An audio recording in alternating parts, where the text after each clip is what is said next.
Mr. Toastmaster, fellow Toastmasters, most distinguished and very welcome guests, take a seat. I'm going to report on a matter of great interest to us all, and this is the declining number of members coming into Toastmasters clubs. My research is based upon my own personal observations, plus a little bit of work on the internet. I'm going to give you some examples of what I think are good design and how they can be applied to this problem, because as I said, it affects us all. Last year's area governor was Philip Landrigan, and I remember him saying that yes, the number of clubs in London and the South East is increasing, but the actual number of members is not increasing at the same rate as you would expect for the number of clubs. And secondly, not only is this a local matter, but in Toastmasters terms, it has a strategic impact as well.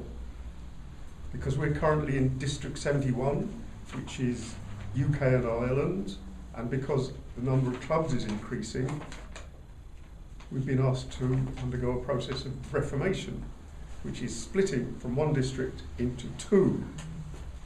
And a couple of the scenarios that have been put forward have been influenced by one particular factor, apparently, which is that it's considered that Ireland, that's the island of Ireland, so Northern Ireland and Republic of Ireland, Ireland is not strong enough on its own to maintain sufficient growth to support itself as a separate district.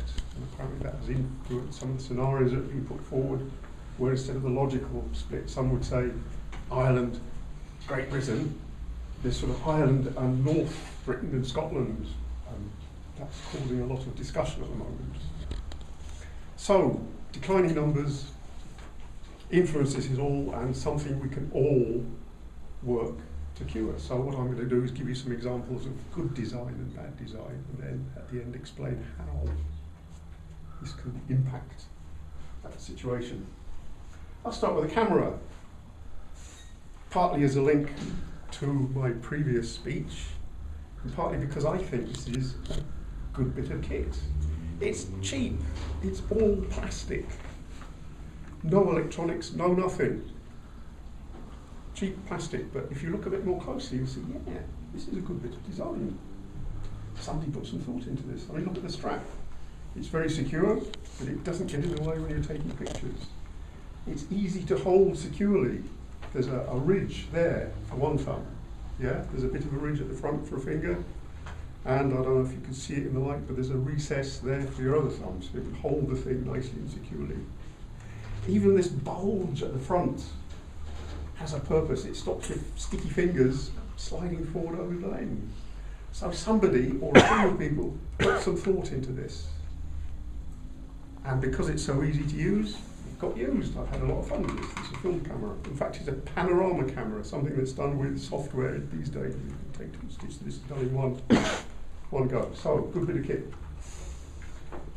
Next, I'm going to talk about trains. We've already had some hint of trains earlier on, and I'm going to tell you about the most uncomfortable seat I have ever sat on, ever, in a train. And this was an Intercity 225, which apparently is as fast as it will go in kilometres. So it's a long distance express, so you're there for an hour or 2 hours.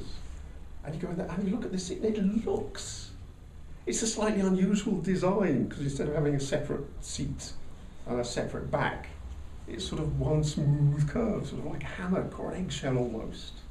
And it looks interesting, and it really looks comfortable.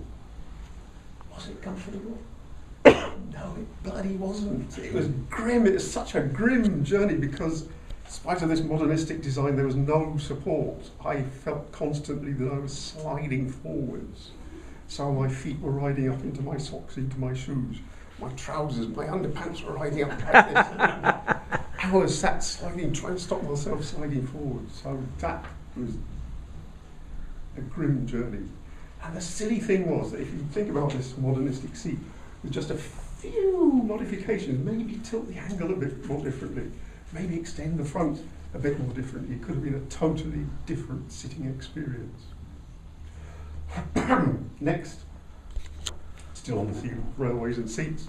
I'm going to describe Leamington, Royal Leamington Spa, to give it its full name. The station there has 2 examples of simple, apparently deceptively simple railway benches next to each other. You know the sort of thing, simple design, sort of vertical supports, and then planks across, yes, to provide the seat in the back. The more modern one, is it comfortable? No, it isn't, because the supports are just concrete, and it's totally flat. The planks are flat, the seat is flat, the back is flat. It doesn't even look good because of these horrible sharp-edged, ugly concrete supports. Nasty bit of kit, ugly, uncomfortable.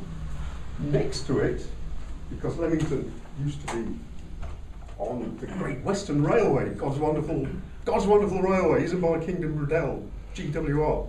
There's the same basic design, vertical supports, planks, but somebody put some thought into this one because there's a subtle curve on the seat in the back, so it fits itself to your body much more efficiently, and you can actually sit there in comfort. It's even nicer to look at because the vertical supports, they're wrought iron and they incorporate a GWR logo. What a contrast, what a difference. So, I hear you say, so what? What has this all got to do with Toastmasters? Well, I've told you some good about good design, what I think is good design and bad design. The things about the good design is that somebody put some thought into it, some care into what they were doing, and produced something, for example, that's easy to use. And if it's comfortable and it's easy to use, then people use it. So that's what I think we should be doing with Toastmasters. No matter who walks through that door, because declining in numbers, the atmosphere, the spirit of a club is something we all have the opportunity to contribute to. So no matter who walks through that door, whether it's a brand new member, a new visitor to Toastmasters, a newish Toastmaster or somebody more experienced, we want them to have a supreme experience. We want them to feel comfortable and looked after, so that when they visit Toastmasters and sit down, they feel cared for when they take a seat. Mr. Toastmaster, now 2 to 3 minutes for questions.